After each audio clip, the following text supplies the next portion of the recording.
Welcome বন্ধুরা, আমি নিশিত দে। আমার হোম গার্ডেনিং উইথ নিশিত চ্যানেলে সকলকে স্বাগত। তো বন্ধুরা, আজকে আরও একটি ইন্টারেস্টিং ভিডিও নিয়ে চলে এসেছি আপনাদের সাথে শেয়ার করব বলে। তো বন্ধুরা, এবারে যে শীতকালীন যে ফুল গাছগুলো বসিয়েছিলাম তার মধ্যে আজকে যে ফুল গাছটি আমি শেয়ার করব আপনাদের সাথে তার নাম হলো স্টক। তো এই স্টক দেখতেই পাচ্ছেন, এরকম একটা শীষ গাছেতে ওঠে। সেই শীষেতে অজস্র ফুল একসাথে ফুটে ওঠে এবং গাছে যখন ফুলগুলো একসাথে ফুটে ওঠে অনেকটা ফুলদানির মতো দেখতে লাগে। তো এর অনেক রকম কালারের ভ্যারাইটি পাওয়া যায়। তো আপনারা শীতের শুরুতে যে কোনো রকম নার্সারি থেকে এই ফুল গাছের চারা সংগ্রহ করতে পারবেন।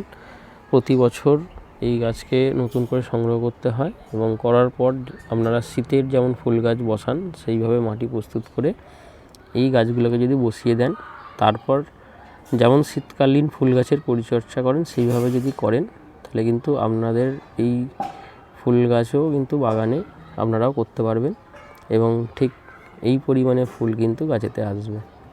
তো রোগ পোকার আক্রমণ সেরকম দেখা যায় না শীতকালীন সব ফুল গাছেতেই।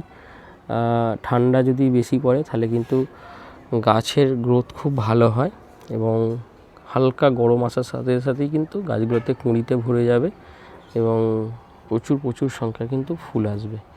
তো শীতের একদম প্রথম দিকে সংগ্রহ করলে তবেই কিন্তু আপনারা এই ফুল গাছের ফুল কিন্তু জানুয়ারি মাসেও দেখতে পাবেন। তো এখন ফেব্রুয়ারি মাসের শুরু চলছে। তো গাছগুলো খুব হেলদি আছে এবং প্রায় 10-12 দিন ধরে গাছেতে ফুলগুলো ফুটে আছে। নিচে থেকে ফুলগুলো ফোটা শুরু করে, দেখতেই পাচ্ছেন নিচের ফুলগুলো আস্তে আস্তে পুরনো হতে শুরু করেছে এবং ওপর দিকে এই ফুলটা এখনও নতুন আছে এবং এখনও দেখতে পাচ্ছেন অনেক কুঁড়ি কিন্তু গাছেতে আছে। যেমন রজনীগন্ধা ফুল গাছে স্টিক ওঠে, ঠিক সেরকমভাবেই এই স্টক ফুল গাছগুলোর কিন্তু একটা করে শীষ ওঠে এবং সেই শীষগুলোর চারপাশে ফুলগুলো এইভাবে ফুটে ওঠে। তো কেমন লাগলো অবশ্যই কমেন্টে জানাবেন। ভিডিওটি ভালো এবং ইনফরমেটিভ লেগে থাকলে লাইক শেয়ার করতে ভুলবেন না। Thank you.